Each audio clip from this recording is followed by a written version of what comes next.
4 நாளைக்கு பொன்மனனை சுட்டேன்னு சொன்னாங்க. அவங்க ஒய்ஃப் தான் பேசுகிறேன். சனிக்கிழமை வந்தோம் பார்க்க விடுறேன்னு சொன்னாங்க. ஆனால் இன்ன வரைக்கும் என்கிட்ட காட்டலை, என்ன எப்படி இருக்காங்கன்னு. நியூஸில் பூரா உயிரிழந்தாங்க. ஆனால் இங்கே பார்க்குறோம் நீங்கள் உசுரோடவே இருக்காங்க, நீங்கள் போங்கன்னு பத்துறாங்க.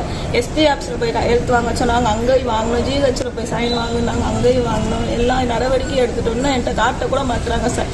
நான் 2 வயசு பிள்ளையை வச்சிருக்கேன் சார். உள்ளேருந்து சொல்கிறாங்க அவனுக்கு ட்ரீட்மெண்ட்டே கொடுக்கல சொல்கிறாங்க. என்னன்னு தெரியல சார். ட்ரீட்மெண்ட் அவங்க தப்பு பண்ணியிருந்தா கோர்ட்லேயே அவங்க தூக்கு தண்டனையோ போட்டு போகிறாங்க. எதுக்கு உசுரோடு இருக்கப்போ இன்னும் நீங்கள் ட்ரீட்மெண்ட் பாருங்க, கொஞ்சமாக உசுறு எடுக்கிறீங்க. அவர் ஸ்பாட்டில் இறந்துட்டாலும் தெரியாது, உசுரோடு இருக்கேன்னு தானே சொல்கிறாங்க. நீங்கள் ட்ரீட்மெண்ட் கொடுக்கலாமே, எதுக்கு கொடுக்காம வச்சிருக்கீங்க? அந்த பிள்ளைக்கு அப்பா வேணும், புருஷன் வேணுன்ற காட்டி 2 வயசு பிள்ளையை வச்சு கஷ்டப்படுறேன் சார். போலீஸ் கூட மோதுற அளவுக்குலாம் எனக்கு தைரியம் இல்லை. போனால் பற்றி விடுறாங்க, நாய் எனக்கு அங்கே போய் இங்கே போன்னு சொல்லி. நாங்கள் எங்கேயும் போய் சைன் வாங்குறோம், ஆனால் காட்ட மாட்டேறாங்க. தாலிக்கு அப்போ புருஷன் வேணாம்னாலும் என் பிள்ளைக்கு அப்படி வேணும் சார். எனக்கு அம்மா அப்பா இல்லை, நானும் அண்ணாதது. என்னை பார்க்க கூட ஆள் இல்லை, எதுக்கு காட்டாமல் மறைச்சு வைக்கிறீங்க?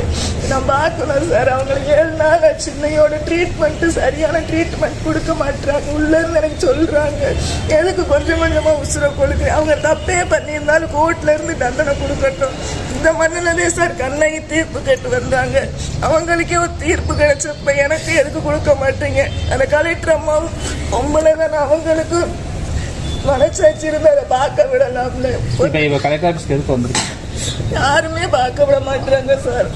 நாங்கள் போய் ஜிஹெச்சில் சைன் வாங்கன்னு சொன்னாங்க, அங்கே மத்திய சிறையில் போய் சைன் வாங்கன்னு சொன்னாங்க. எல்லா ரத்தமும் வாங்கிட்டேன், எதுவும் கொடுக்க மாட்டாங்க, காட்டவும் மாட்டுறாங்க.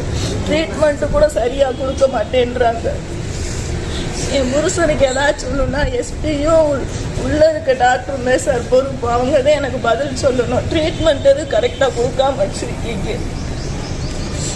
பிளே ஸ்டோர் மற்றும் ஆப் ஸ்டோரில் இருந்து பாலிமர் செயலியை QR கோடு மூலம் பதிவிறக்கம் செய்யுங்கள். செய்திகளை உடனுக்குடன் பெறுங்கள்.